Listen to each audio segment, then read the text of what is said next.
അസ്സലാമു അലൈക്കും. വേൾഡ് ബുക്കിലേക്ക് സ്വാഗതം. ജൂതന്മാർ ഒരു പ്രവാചകനെ പ്രതീക്ഷിച്ചിരുന്നു എന്നത് സത്യമാണ്. എന്നാൽ ദൈവത്തിലേക്കുള്ള യഥാർത്ഥ പാത കണ്ടെത്താനായിരുന്നില്ല അത്.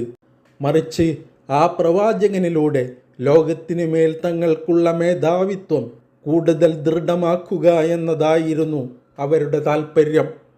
എന്നാൽ അവർ പ്രത്യാശിച്ചതുപോലെ ഇസ്ഹാഖി പാരമ്പര്യത്തിൽ നിന്നല്ല പുതിയ പ്രവാചകൻ വന്നത്. അത് ഇസ്മായിലി പാരമ്പര്യത്തിൽ നിന്നാണ്.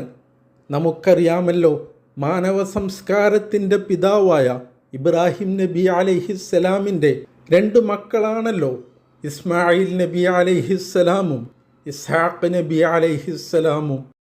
അതിൽ ഇസ്ഹാഖ് നബി അലൈഹിസ്സലാമിൻ്റെ മകൻ യാക്കൂബ് നബി അലൈഹിസ്സലാമിൻ്റെ മറ്റൊരു പേരാണ് ഇസ്രായേൽ എന്നത്. അവരുടെ സന്താന പരമ്പരയാണ് ഇസ്രായേലികൾ. നിരവധി പ്രവാചകന്മാർ ആ പരമ്പരയിൽ വന്നിട്ടുണ്ട്. അപ്പോൾ മുഹമ്മദുർ റസൂലുള്ളാഹി സ്വല്ലല്ലാഹു അലൈഹി വസല്ലമ തങ്ങളുടെ വംശത്തിൽ നിന്നല്ല എന്നത് ജൂതരെ ചൊടിപ്പിക്കുകയായിരുന്നു. പോരാത്തതിന് യസ്രിബ് നഗരത്തിൻ്റെ സാമൂഹിക സാമ്പത്തിക കടിഞ്ഞാൺ ജൂതരുടെ കൈകളിലായിരുന്നു.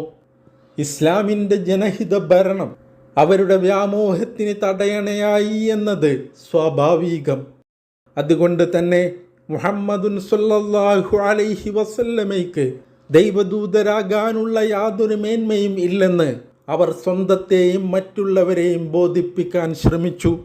ഒരിക്കൽ റസൂലുള്ളാഹി സ്വല്ലല്ലാഹു അലൈഹി വസല്ലമയുടെ ഒട്ടകത്തെ കാണാതായപ്പോൾ ഒരു ജൂതൻ പറഞ്ഞു, വാനലോകത്തു നിന്ന് തനിക്ക് വെളിപാടുകൾ ലഭിച്ചുകൊണ്ടിരിക്കുന്നുവെന്ന് മുഹമ്മദ് അവകാശപ്പെടുന്നു. എന്നാൽ എവിടെയാണ് സ്വന്തം ഒട്ടകമുള്ളതെന്ന് പറയാൻ കഴിയുന്നില്ല സ്വല്ലല്ലാഹു അലൈഹി വസല്ലം. അപ്പോൾ അവിടുന്ന് പറഞ്ഞു, ദൈവം അറിയിച്ചു തരുന്നത് മാത്രമേ ഞാൻ അറിയുകയുള്ളൂ. എന്നാൽ ഇതെനിക്ക് അവൻ കാണിച്ചു തന്നിരിക്കുന്നു. അവൾ ആ താഴ്വാരത്തിൽ ഒരു മരത്തിൽ കെട്ടിയിട്ട നിലയിലാണെന്ന് ഞാൻ നിങ്ങൾക്ക് പറഞ്ഞു തരാം. റിപ്പോർട്ട് ഇബ്നു ഇസ്ഹാഖ് 361. അൻസ്വാറുകളിൽ ചിലർ റസൂലുള്ളാഹി സ്വല്ലല്ലാഹു അലൈഹി വസല്ലമ പറഞ്ഞതു പ്രകാരം ചെന്ന് നോക്കിയപ്പോൾ ഒട്ടകം അവിടെ തന്നെ നിൽപ്പുണ്ടായിരുന്നു. യസ്രിബിലെ ഗോത്രകലഹങ്ങൾ അവസാനിക്കുമല്ലോ എന്ന ആശ്വാസത്തിൽ ജൂത സമുദായത്തിലെ അധിക പേരും തുടക്കത്തിൽ പുതിയ നിയമ സംവിധാനത്തെ അംഗീകരിക്കുകയുണ്ടായി. എങ്കിലും ആ ആഭ്യന്തര കലാപങ്ങൾ അവസാനിക്കുന്നത് ചില ആശങ്കകളും അവർക്ക് സമ്മാനിക്കാതിരുന്നില്ല. അറബ് ഗോത്രങ്ങൾക്കിടയിലെ സംഘർഷങ്ങൾ ജൂതർക്ക് ചില സ്പേസുകൾ നൽകിയിരുന്നു. തങ്ങളിൽ പല ഗോത്രങ്ങളോടും സഖ്യം ചേരാൻ ഈ പരസ്പരം മത്സരിക്കുന്ന അറബ് ഗോത്രങ്ങളുടെ മേൽ ആവശ്യം നിലനിന്നിരുന്നു. എന്നാൽ റസൂലുള്ളാഹി സ്വല്ലല്ലാഹു അലൈഹി വസല്ലമ ഉണ്ടാക്കിയെടുത്ത ഔസ് ഖസ്റജ് കൂട്ടായ്മ പഴയ സഖ്യങ്ങളെ നിഷ്പ്രഭമാക്കി. അത് അറബികൾക്ക് അനിഷേധ്യമായ ശക്തി പകരുകയുമുണ്ടായി. ജൂതരുമായും റസൂലുള്ളാഹി സ്വല്ലല്ലാഹു അലൈഹി വസല്ലമ ഉണ്ടാക്കിയ ചില കരാറുകൾ അവർക്കും ഈ ശക്തിയിൽ ഒരു പങ്ക് നൽകുന്നുണ്ടെങ്കിലും പുറമേയുള്ള അറബ് ശക്തികളുമായി ഉണ്ടാകാൻ സാധ്യതയുള്ള യുദ്ധങ്ങൾ ചില ബാധ്യതകളും അവർക്ക് വരുത്തിവെക്കുന്നുണ്ട്. പുതിയ സാമൂഹിക സാഹചര്യം അവരിൽ എന്തെല്ലാമോ മറ്റു പ്രതികൂല അവസ്ഥകളും തീർത്തിരിക്കുകയാണ്. അതിനാൽ പഴയ അവസ്ഥ തന്നെയാണ് അഭികാമ്യമെന്ന് ചിന്തിച്ച അവരിൽ ചിലർ അതിനുവേണ്ടിയുള്ള ശ്രമങ്ങളും തുടങ്ങി. അറബികൾക്കിടയിലെ ഭിന്നതകളെ ചൂഷണം ചെയ്യുന്നതിൽ വിദഗ്ധരായ ബനൂ ഖൈനുഖായ് ജൂതഗോത്രത്തിലെ ഒരു മുതിർന്ന രാഷ്ട്രീയ നേതാവ് തൻ്റെ ഗോത്രത്തിലെ ഗായകനായ ഒരു ചെറുപ്പക്കാരനോട് അൻസ്വാറുകളുടെ അടുക്കൽ ചെന്ന് പഴയ ബുആസ് യുദ്ധത്തിൻ്റെ പശ്ചാത്തലത്തിൽ ഇരുഗോത്രങ്ങളും രചിച്ച വീരഗാനങ്ങൾ ഉച്ചത്തിൽ പാടുവാൻ ഏൽപ്പിച്ചു. അതുപ്രകാരം ചെറുപ്പക്കാരൻ അൻസ്വാറുകളുടെ അടുക്കൽ ചെന്ന് പാട്ടുപാടാൻ തുടങ്ങി. ഇതു കേട്ട അവർക്ക് പഴയ വികാരങ്ങൾ ഉയർത്തെഴുന്നേൽക്കാൻ തുടങ്ങി.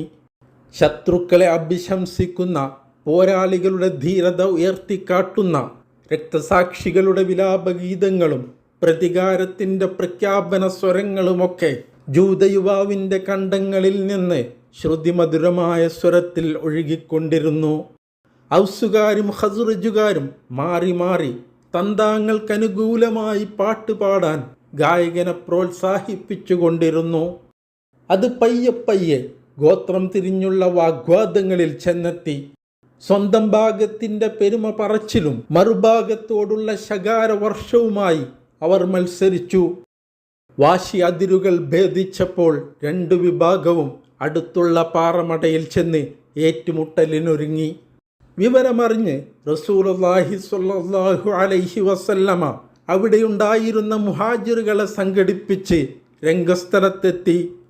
മുസ്ലിങ്ങളെ, അല്ലാഹ് അല്ലാഹ്, അജ്ഞതയുടെ നാളുകളിലേതുപോലെ നിങ്ങൾ പ്രവർത്തിക്കുകയാണോ? ഞാൻ നിങ്ങളുടെ കൂടെയുണ്ടായിരിക്കെ ദൈവം നിങ്ങളെ ഇസ്ലാമിലേക്ക് വഴി നടത്തി. അതിനാൽ നിങ്ങളെ ആദരിച്ചു. അതിലൂടെ പഴയ ഗോത്രരീതികളൊക്കെ നിങ്ങൾക്ക് നിരാകരിക്കാനായി.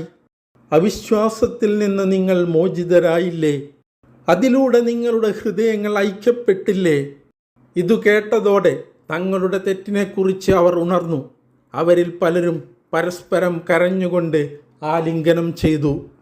അപ്പോൾ എല്ലാവരും ദുആയിൽ ഉൾപ്പെടുത്തണമെന്ന അഭ്യർത്ഥനയോടെ അസ്സലാമു അലൈക്കും.